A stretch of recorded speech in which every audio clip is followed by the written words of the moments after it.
Spoilers for Gus Fring things from Breaking Bad to Better Call Saul. Gustavo Fring is a terrifying human being.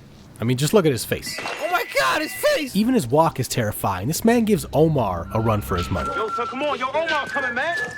Oh, shit! But as scary as he is, Gus is a stoic person who rarely, if ever, shows off his true emotions. Even when he has to blow up one of his own restaurants, Nacho is the one smashing shit, while Gus just calmly sets up the explosion with a raw chicken.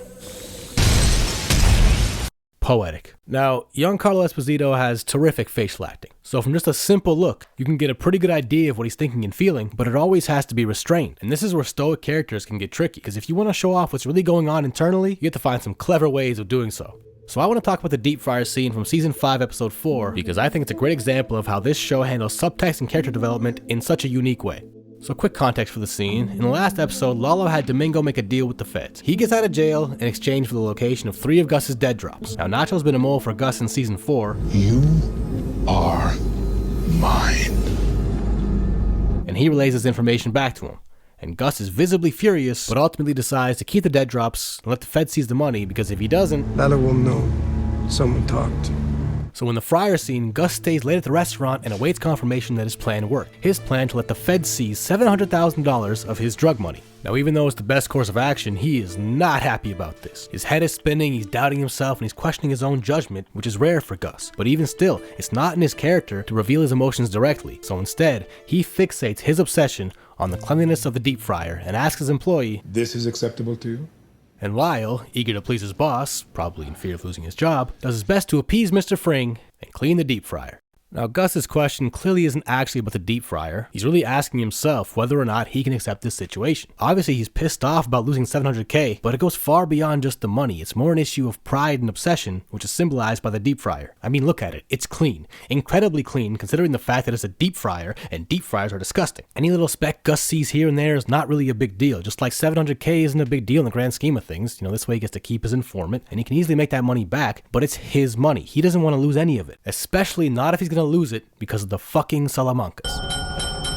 So as Gus struggles to come to terms with the situation, he makes Lyle clean the deep fryer until he's satisfied with it. So while Lyle's busy with that, Two-Face goes back to his evil lair to brood some more, still waiting for confirmation, while his anxiety steadily rises. Later he goes to check on the deep fryer and he's still not satisfied, but now he's prepared to get his own hands dirty before Lyle begs him to let him try again. If it's not right, just let me try again. I can get this right for you, sir. Please.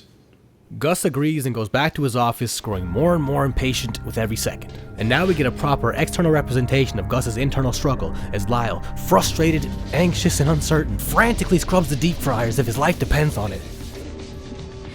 All because he just happens to work for the most terrifying fried chicken franchise owner in the entire world. I hope we get more than minimum wage for this, bro. This is all intercut with Hank and Gomez chasing Gus's man until eventually he loses them and they seize the money. Gus gets the call and snaps his burner phone in half, a bit harder than he needed to. Clearly still mad about his decision, but now he's at least able to acknowledge that it had to be done, and finally tells Lyle, It is acceptable. alright then, I'm gonna get the fuck out of here. There are so many less interesting ways that they could have handled this scene, but this is the kind of thing they do time and time again that makes the show so great. They don't take the easy way out. They don't have Gus break character and start screaming and smashing shit. They don't have him reveal his emotions through some unnecessary dump of exposition. They do it all through visuals and subtext. They show a drug lord's internal rage and obsession to an assistant manager of a chicken restaurant cleaning a deep fryer. Best show on TV.